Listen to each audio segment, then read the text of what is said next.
أعوذ بالله من الشيطان الرجيم بسم الله الرحمن الرحيم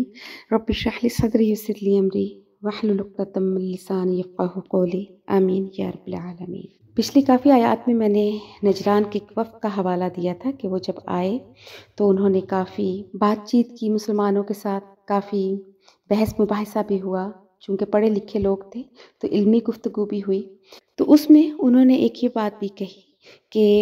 حضرت عیسیٰ نے ہمارے بڑوں سے کہا تھا کہ مجھے اپنا رب سمجھنا، اس لیے ہم حضرت عیسیٰ کے بندے ہیں اور وہ ہمارے رب ہیں۔ تو یہاں پہ اللہ تعالیٰ نے اس چیز کا رد فرمایا اور کہا ما کان لبشرٍ، کہ نہیں ہے کسی انسان کے لیے، یا یوں کہیں کہ نہیں حق پہنچتا کسی بشر کو کہ اس کے بعد کہ ان یؤتیہ اللہ، اس کو دی اللہ نے کتاب والحکمہ، اور حکم والنبوہ، اور نبوت دی ہو۔ تو یہ چیزیں ملنے کے بعد ثم یقول، اور پھر وہ کہے للناس، لوگوں سے، کونو، ہو جو، عباد لی، میرے بندے، من دون اللہ، سوائے اللہ کے۔ یہ عیسائیوں کی طرف اشارہ ہے۔ ولیکن، اور لیکن، کونو، ہو جو، ربانی شینا، تم اللہ والے، بما کنتم، اس لیے کہ تم تھے تعلمون الکتاب، تم تعلیم دیتے ہو کتاب کی، وبما کنتم، اور اس لیے کہ تم تدرسون، پڑھتے ہو کتاب۔ یہاں پہ خطاب تو عیسائیوں کو ہے کہ وہ کتاب پڑھتے بھی تھے، اس کی تعلیم بھی دیتے تھے، مگر وہ بات کہ جس سے ان پر زد پڑتی تھی اس کو وہ چھوڑ دیتے تھے۔ امام بغوی اپنی تفسیر میں اس کی شرح میں لکھتے ہیں کہ ما کان لبشر سے مراد حضرت عیسیٰ ہیں، اور اللہ نے یہاں اس لیے یہ بات ذکر فرمائی ہے کیونکہ جیسا میں نے آپ کو پہلے شروع میں بتایا کہ نجران کے عیسائی کہا کرتے تھے کہ عیسیٰ نے ان سے کہا تھا کہ مجھے رب بنا لو۔ تو حضرت ابن عباس فرماتے ہیں کہ ما کان لبشر سے مراد نبی پاک صلی اللہ علیہ وآلہ وسلم ہے۔ مطلب یہ کہ حضرت محمد کے لیے یہ ہو ہی نہیں سکتا کہ اللہ انہیں قرآن کریم جیسی کتاب عطا فرمائے اور وہ لوگوں سے کہیں کہ اللہ کے علاوہ میری عبادت کرو، کہ جیسے یہودیوں میں ابو رافع قرظی اور نصارہ نجران کے جو سردار تھے، انہوں نے نبی پاک صلی اللہ علیہ وآلہ وسلم سے یہ بات کہی تھی کہ یا محمد ترید ان نعبدک ونتخذ ربا،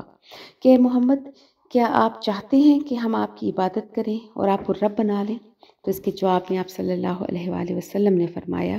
کہ اللہ کی پناہ کہ میں ایسا کہوں کہ اللہ کے سوا کسی کی عبادت کا میں حکم دوں، میرے رب نے مجھے اس بات کا حکم نہیں دیا ہے اور نہ ہی میں اس کام کے لیے مبعوث ہوا ہوں۔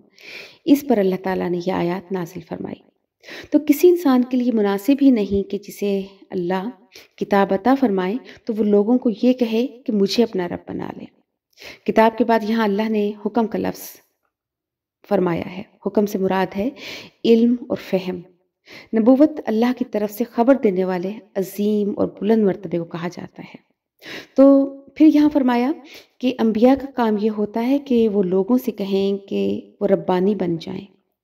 جیسے حضرت ابن عباس اور حضرت حسن فرماتے ہیں کہ اس سے مراد یہ ہے کہ تم فقہاء اور علماء بن جاؤ، جبکہ قتادہ فرماتے ہیں کہ اس سے مراد یہ ہے کہ تم حکماء اور علماء بن جاؤ، اور پھر ایسے علماء اور فقہاء جو ہیں ان کی تعلیم اور قرآن اور حدیث کی جو تعلیم ہے وہ صرف اس لیے ہونی چاہیے کہ لوگوں کو اللہ والا بنایا جائے، نہ کہ اپنا بندہ بنایا جائے۔ کسی بھی تعلیم کی صداقت کی سادہ اور یقینی پہچان یہ ہے کہ وہ اللہ کے بندوں کو اللہ سے ملائے، لوگوں کے خوف اور محبت کے جذبات کو بیدار کر کے اس کو اللہ کی طرف موڑ دے، اللہ سے جوڑ دے۔ اس کے برعکس جو تعلیم کسی کو شخصیت پرستی یا کسی اور پرستی میں مبتلا کر دے اور انسان کے جذبات کا مرکز توجہ کسی غیر خدا کو بنا دے تو اس کے متعلق سمجھنا چاہیے کہ وہ سراسر جھوٹ ہے، خواہ بظاہر وہ کتنا ہی نیک نظر کیوں نہ آئے، اس کے اوپر کتنا ہی حق کا لیبل کیوں نہ لگا ہو، لیکن صرف یہ دیکھیں کہ کیا وہ آپ کو اللہ سے جوڑ رہا ہے۔ اور ہم بھی آج کے مسلمان قرآن سے زیادہ اپنی جماعتوں سے جڑے ہوئے ہیں، اور اسی لیے آج اللہ کی بہترین امت بدترین قوم بن چکی ہے۔ اب آگے ان کا ایک اور جواز تھا جس کو اللہ تعالیٰ نے رد کیا کہ انہوں نے یہ کہا کہ ٹھیک ہے تم نبی ہو، آخری نبی، لیکن تم صرف عربوں کے لیے ہو، کہ ہم جو بنی اسرائیل ہیں یا دوسری قومیں ہیں ان کے لیے تمہاری نبوت تسلیم کرنا ضروری نہیں۔ تو اس پر یہ اللہ تعالیٰ نے آیات نازل فرمائی کہ ان کا یہ دعویٰ بالکل بے بنیاد ہے کہ آپ صلی اللہ علیہ وآلہ وسلم کی نبوت کا اقرار تو اللہ تعالیٰ نے تمام پیغمبروں سے لیا، کہ میرے اس پیغمبر پر ایمان لانا ضروری ہے جو ہمارے بعد آئے گا، اور پھر اس کی مدد بھی کرنی ہے۔ تو اللہ تعالیٰ فرماتے ہیں کہ وَإِذَا أَخَذَ اللَّهُ، اور جب لیا اللہ نے میثاق النبیین، وعدہ نبیوں سے۔ یہ وعدہ کب لیا گیا تھا، اس کے بارے میں دو تفسیریں ہیں۔ ایک یہ ہے کہ اللہ تعالیٰ نے جب عالم ارواح میں تمام مخلوق کو اکٹھا کیا، ان کو ادراک و شعور عطا کیا، اور پھر سب سے پوچھا کہ الستُ بربکم، کہ کیا میں تمہارا رب نہیں ہوں؟ قالوا بلی، سب نے جواب دیا کہ کیوں نہیں، آپ ہی ہمارے رب ہیں۔ پھر اس کے بعد اللہ تعالیٰ نے تمام پیغمبروں کو الگ کر کے آپ صلی اللہ علیہ وآلہ وسلم کی نبوت کا اقرار لیا کہ میں ایک نبی بھیجوں گا جس پر سب نے ایمان لانا ہے اور پھر اس کی مدد کرنی ہے۔ دوسری تفسیر یہ بیان کی جاتی ہے کہ دنیا میں جب تمام پیغمبر تشریف لے آئے تو تب سب سے الگ الگ وعدہ لیا گیا۔ بہرحال تو اللہ تعالیٰ نے کہا کہ لما آتیتکم، البتہ جو چیز میں تمہیں دوں گا، من کتاب و حکمت، کوئی کتاب اور حکمت، ثم جاءکم، اور پھر آئے گا تمہارے پاس رسول، تو مصدقا لما معکم، تو تصدیق کرنے والا ہوگا اس چیز کی جو تمہارے پاس ہے۔ لَتُؤْمِنُنَّ بِهِ، تو البتہ تم ضرور اس پر ایمان لاؤ گے، وَلَتَنْصُرُنَّهُ، اور البتہ تم اس کی ضرور مدد کرو گے۔ قَالَ، اور پھر فرمایا، اَأَقْرَرْتُمْ، کہ کیا تم نے اقرار کیا، وَأَخَذْتُمْ عَلَى ذَلِكُمْ إِصْرِي، اور لیا تم نے اس پر میرا وعدہ اور مان لیا۔ قالوا، تو تمام پیغمبروں نے کہا، اقررنا، کہ ہم اقرار کرتے ہیں کہ ہم اس عہد کو پورا کریں گے اور آنے والے پیغمبر پر ایمان بھی لائیں گے، اور اگر ہمارے دور میں آئے تو ہم اس کی مدد بھی کریں گے۔ تو قال، اللہ تعالیٰ نے کہا، فاشہدوا، بس گواہ بن جاؤ، وَأَنَا مَعَكُمْ، اور میں بھی تمہارے ساتھ من الشاہدین، گواہوں میں سے ہوں۔ یعنی ہر نبی اگلے آنے والے نبی کی بشارت دے کر گیا ہے۔ انجیل برنباس کا کوئی صفحہ آپ کی آمد کی خوشخبری سے خالی نہیں ہے۔ فمن تولا، پس پھر جس نے روگردانی کی، بعد ذالک، اس کے بعد، فاولئک، پس وہی لوگ، ہم الفاسقون، نافرمان ہیں۔ تمام پیغمبروں کی شریعتیں اپنے اپنے زمانے میں حق اور سچ تھیں، مگر جب آپ صلی اللہ علیہ وآلہ وسلم تشریف لے آئے سارے دین ختم اور منسوخ ہو گئے، اور اب کامیابی صرف اور صرف اسلام میں ہے۔ تو فرمایا، افغیر دین اللہ، کیا اللہ کے دین کے علاوہ یا اللہ کے دین کے سوا، یبغون، یہ تلاش کرتے ہیں، یعنی کوئی اور دین تلاش کرتے ہیں، وَلَهُ، اور اسی کے لیے اسلم، جھکی ہوئی ہے، من فی السماواتی، تمام وہ مخلوق جو آسمانوں میں ہے، والارض، اور زمین میں ہے، طوعا و کرہا، کوئی خوشی کے ساتھ اور کوئی مجبوری کے ساتھ۔ یعنی کوئی خوشی کے ساتھ اللہ کے آگے جھکا ہوا ہے، کوئی مجبوری کے ساتھ۔ جیسے کچھ مسلمان تھے کہ جو جب جہاد میں قید ہو کر آتے ہیں تو پہلے تو وہ مجبور ہوتے ہیں، پھر اللہ تعالیٰ ان کے دل میں محبت ڈال دیتا ہے اسلام کے، سچے دل سے پھر اسلام کو قبول کر لیتے ہیں۔ پھر اللہ کے احکام دو قسم کے ہیں، ایک تشریعی اور دوسرا تکوینی۔ تشریعی احکام یہ ہیں کہ مثلا ہم اللہ پر ایمان لائے، پیغمبروں پر، کتابوں پر، فرشتوں پر، تقدیر پہ، نماز روزہ بھی کر لیا، قیامت پر بھی ایمان لے آئے۔ یہ تمام شرعی احکام ہیں، اور مومن ان کو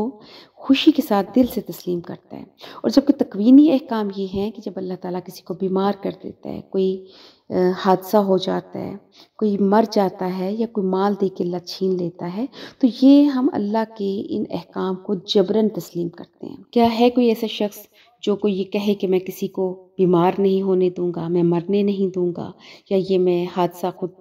اپنے ساتھ یا کسی کے ساتھ نہیں ہونے دوں گا؟ تو یہ تکوینی احکام ہے کہ جن پر ہمارا کوئی اختیار نہیں، لیکن ہم ان کو بہت مشکل سے جبراً مانتے ہیں۔ اور تکوینی احکام مومن کافر سب مانتے ہیں، مگر یہاں فرق یہ ہے کہ مومن خوشی کے ساتھ اللہ کی رضا میں راضی ہو جاتا ہے،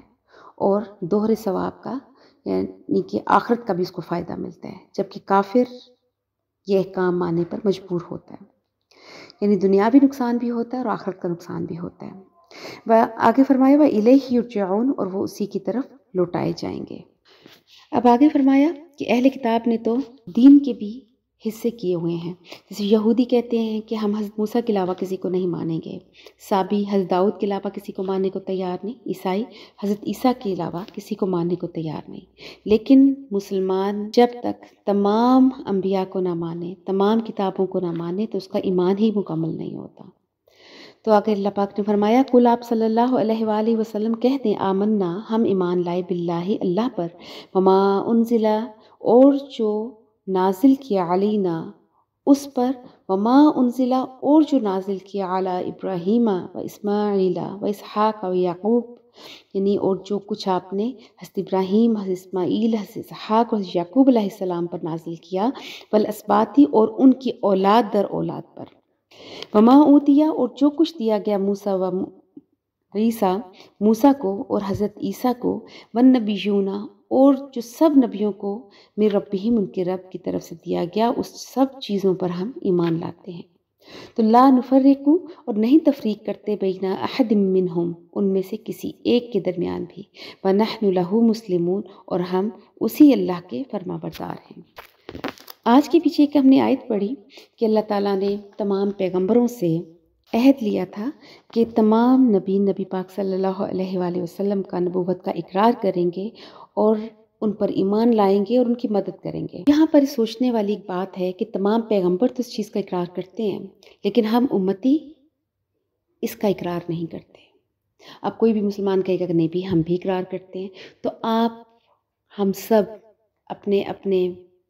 کردار کو دیکھیں کہ اگر ہم اقرار کرتے ہیں تو کیا ہم آپ صلی اللہ علیہ وآلہ وسلم کی نبوت اور دین کے معاملے میں کوئی مدد کر رہے ہیں؟ آپ صلی اللہ علیہ وآلہ وسلم تو یہ ذمہ داری اپنی امت کو سونپ کر گئے تھے، تو کیا ہم اس ذمہ داری کو پورا کر رہے ہیں؟ اگر ہم آپ کے امتی ہونے کا اقرار کرتے ہیں تو ہمارے لیے بھی یہ ضروری ہے کہ ہم اس کام کو پورا کریں، اس دین کو پھیلانے میں۔ اس قرآن کو صرف ہم اس حد تک نہ رکھیں کہ ہم نے اس کو اپنی مشکل میں کوئی صورت پڑھ لی، کوئی ختم درود کروا دیا۔ اس قرآن کا مقصد یہ ہے کہ اس کو ہم سمجھیں اور اپنے بعد یا اپنے ساتھ وہ لوگ جو اس قرآن کو نہیں سمجھتے ہم ان کو سمجھائیں، تو ہی ہمارے ایک امتی ہونے کی ذمہ داری پوری ہوتی ہے۔ تو اللہ پاک سے دعا ہے کہ اللہ پاک ہمیں یہ ذمہ داری پوری کرنے کی توفیق دے اور اس کو قبول کرے، اس پہ عمل کرنے کی توفیق دے۔ وآخر دعوانا ان الحمد للہ رب العالمین۔